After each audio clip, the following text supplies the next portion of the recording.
Hello everyone, we are Christopher Sutton and Jose Astudillo. On this video, we're gonna show you our solution for the catalog management system version 2.0. We're gonna show you how our system works step by step. So right now I'm gonna show you how the prospective catalog creation works. As you can see right now, I'm looking as a solution user. So to be able to create a prospective catalog, I have to come to prospective and then create prospective catalog. The first thing I need to do to create a prospective catalog is to give it a name. So solution, let's give it solution catalog. Description, just this is a description for this catalog. And we have to select the term that it should be activated. Let's put it summer. And the year to be activated, let's put it 2015. So now I can create the new catalog. This is basically information for the catalog. So as you can see, we have different sections. Major section, which has new majors, data of majors. The same thing for minors, certificates, tracks, groups, sets, and courses. So let's say we want to add a new course on the system. So since it's a new course, I have to click it under the courses section, the plus button. So here I will give it a name for the course. Let's say solution course 1, for example, and then click on add. So it will give me this pop-up window, this pop-up form, where I can fill the course prefix. So let's say the prefix is COP. The course code is gonna be, let's say, 5252, just giving any code number. The number of credits for this course is 3, and the description is just this is a description for this course. So under notes, there are no notes for this course. And then click on save. So save was successful.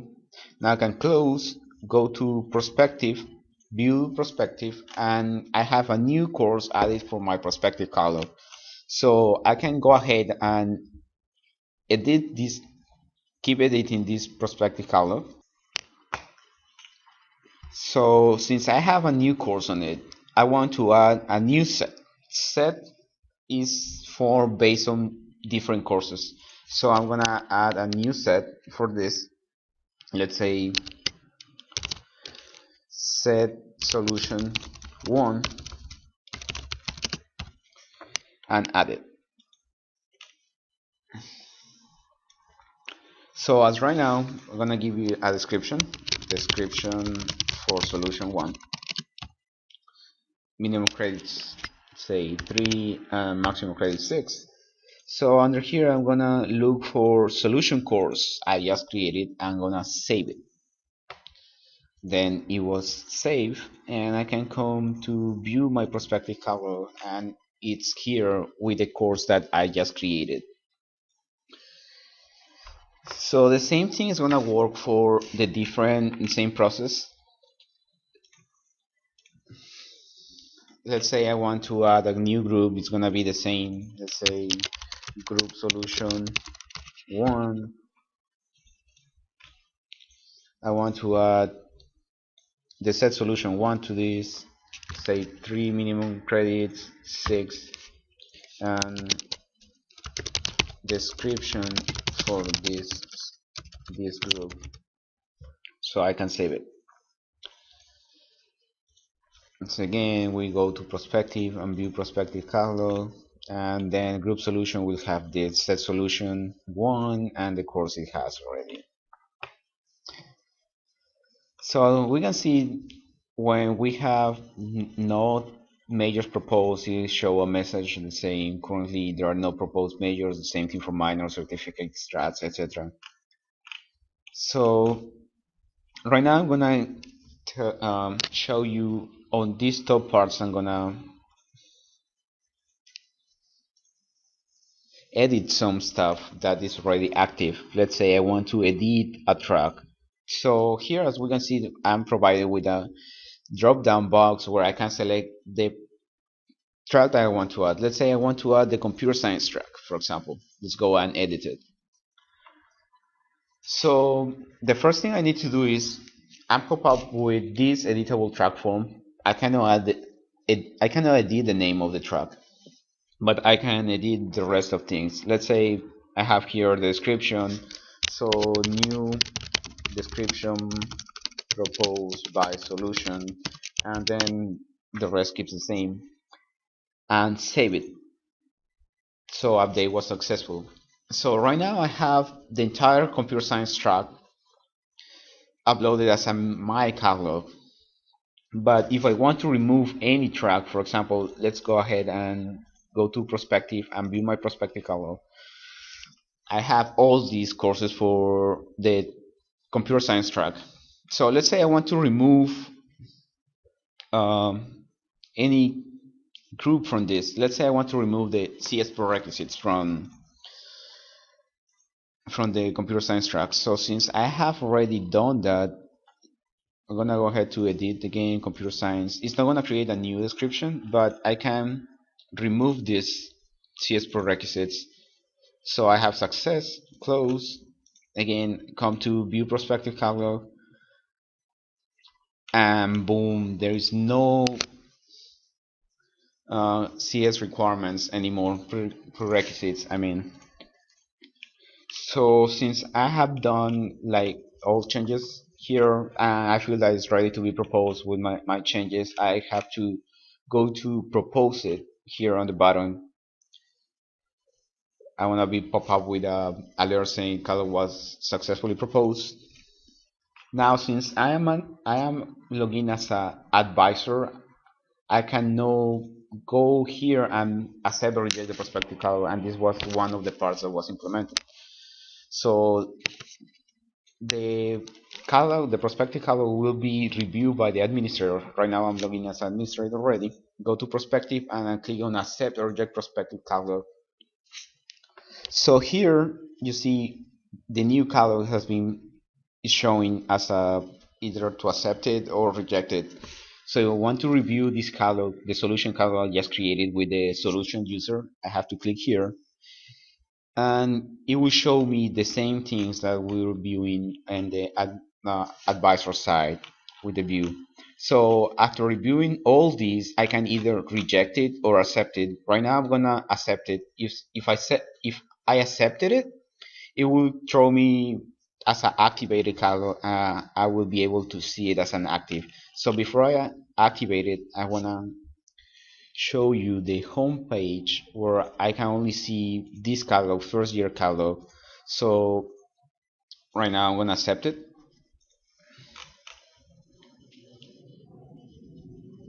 Some slow down. Oh, that was another catalog, solution catalog. So I'm gonna accept it. Catalog was successfully accepted. And then I'm gonna come here and your catalog, I'm sorry, home.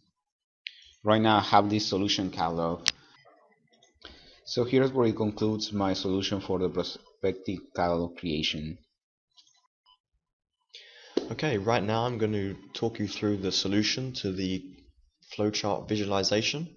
As you can see right now, we are on the computer science track where we can see the computer science track flowchart visualization.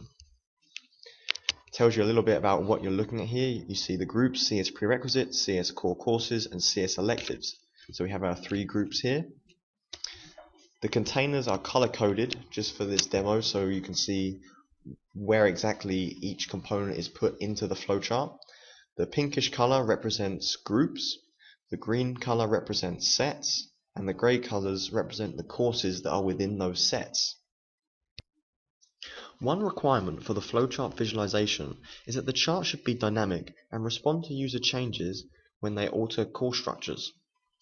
All user groups have the capability to view a flowchart, but we only allow advisors and admins to alter a flowchart layout indefinitely. Altering a flowchart layout is made possible by using a separate group of database tables that allow a certain track, group, or set flowchart to have many different layouts in the system. The dynamic functionality of the flowchart comes from being able to alter a degree structure.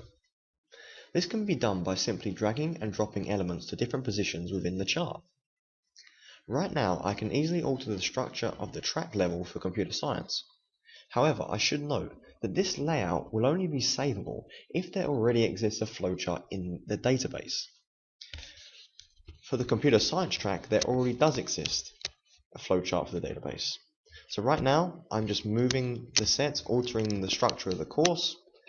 Once I'm happy with how the changes look, I can submit these changes, and on the refresh, they all remain in the same position, therefore altering the structure for the track level. But as you've noticed, I can only make changes to the track level in this current view, meaning I can't alter a set layout, I can't alter a group layout, I can only alter how those groups appear in a certain track. If I want to change how sets appear in a group, I first must navigate down to that particular group, which can be done by simply clicking on the course within inside that group. Now I am in Group 3, which contains sets CS Elective 1 and CS Elective 2. However, I want to change the structure of how these courses are represented, so I can easily move these around, and because I already have a chart that represents this model in the database, I can save these changes. Now that I've already altered how sets appear within the group level, I notice that there's a small problem with this flowchart. These courses all have prerequisites, and this course doesn't. So intuitively, this course should be displayed first. So in order for me to change how this layout looks, all I have to do is navigate down to the set level. See, I'm at CS Elective 1, I have a list of courses here, and then all the courses are displayed in the Set 3 flowchart. Now, as I said previously, for some reason this course does not have a prerequisite. So I want this to be one of the first courses that students see when they look up this set, because that's the course I want them to take. I don't want them to have to worry about prerequisites. So I'm going to simply move this course to a new position and submit the changes. Now, if we navigate back up the flowchart, we notice that these changes have been made and replicated to that group which contains that set. Here's the course with no prereq. And let's navigate one up again to the track level. Previously, these two sets within inside the group were switched. Another example of how changing something at one level stays persistent across the whole model, even though they are related to different flowchart IDs in the database. Now, as previously mentioned, the flowchart visualization relies on retaining positional information for each group, set, and course through the flowchart database tables. But what if a track, group, or set doesn't have a flowchart model associated with it? So we're going to go and view a new track for computer science. As mentioned, at FIU, a major can have more than one track. So we're going to go view the software design and development track. Now, in this track, there does not exist a flowchart model in the database for it.